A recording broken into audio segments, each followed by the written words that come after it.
Fourth sem exam കഴിഞ്ഞിരിക്കണവരാണ് നിങ്ങൾ. ഇപ്പൊ ഈ ഫോർത്ത് സെം എക്സാമില് ഇയർ ബാക്ക്, സെം ബാക്ക് അങ്ങനെയും പറഞ്ഞിട്ട് കുറെ സാധനങ്ങൾ ഇറങ്ങുന്നുണ്ട്.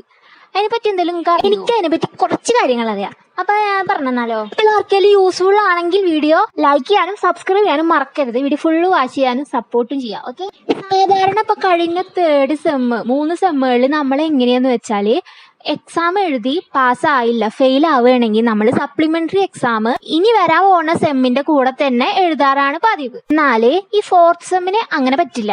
അത് നമ്മുടെ യൂണിവേഴ്സിറ്റി റൂൾസ് എന്ന് പറഞ്ഞിട്ട് ഒരു PDF കുറെ ഉണ്ട്, അതിൽ എഴുതിയിട്ടുണ്ട്. ഫോർത്ത് സെം എക്സാം എന്ന് പറഞ്ഞാൽ നമ്മൾ സെക്കൻഡ് ഇയർ കഴിഞ്ഞ് 3rd ഇയർക്ക് കടക്കാൻ പോകുമ്പോഴുള്ള എക്സാം ആണല്ലോ.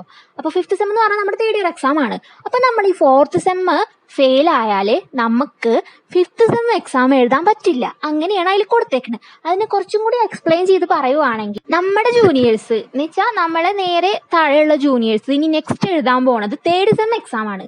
ഇനി നമ്മൾ ഫോർത്ത് സെം പാസ്സായവർ നെക്സ്റ്റ് എഴുതാൻ പോണത് 5th സെം എക്സാം ആണ്. എന്നാലോ ഫോർത്ത് സെം ഫെയിൽ ആയവര് എഴുതാൻ പോണത് ഫോർത്ത് സെം തന്നെയാണ്. നമ്മൾ പാസ്സായവർ 5th സെം എഴുതുമ്പോൾ, നമ്മുടെ ജൂനിയേഴ്സ് 3rd സെം എഴുതുമ്പോൾ, ഫോർത്ത് സെം ഫെയിൽ ആയവര് ഫോർത്ത് സെം സപ്ലി എഴുതും.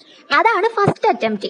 ആ അറ്റംപ്റ്റിൽ നമുക്ക് ക്ലിയർ ആക്കാൻ പറ്റിയില്ലെങ്കിൽ പിന്നെയാണ് നമ്മൾ ജൂനിയേഴ്സിന്റെ കൂടെ ഫോർത്ത് സെം എഴുതുക. പാസ്സായവര് 5th സെം എഴുതുമ്പോൾ, നമ്മുടെ ജൂനിയേഴ്സ് ഫോർത്ത് സെം എഴുതുമ്പോൾ ഫസ്റ്റ് അറ്റംപ്റ്റിൽ ഫോർത്ത് സെം ക്ലിയർ ആക്കാൻ പറ്റാത്തവര് ജൂനിയേഴ്സിന്റെ കൂടെ ഫോർത്ത് സെം എഴുതും.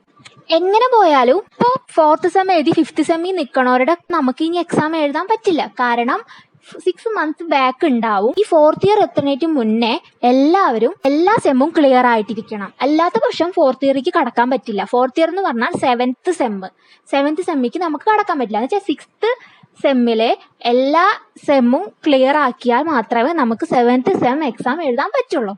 ഇനി 7th സെമ്മിലും എല്ലാം ക്ലിയർ ആക്കിയാൽ മാത്രമേ 8th സെമ്മിലേക്ക് കടക്കാൻ പറ്റുള്ളൂ. അപ്പൊ ഞാൻ പറഞ്ഞത് നിങ്ങൾക്ക് മനസ്സിലായി എന്ന് ഞാൻ കരുതുന്നു. എത്രമാത്രം എനിക്ക് ഇങ്ങോട്ട് എക്സ്പ്ലെയിൻ ചെയ്യാൻ പറ്റി, എത്രമാത്രം നിങ്ങൾക്ക് മനസ്സിലാക്കി തരാൻ പറ്റിയെന്ന് എനിക്ക് അറിയില്ല.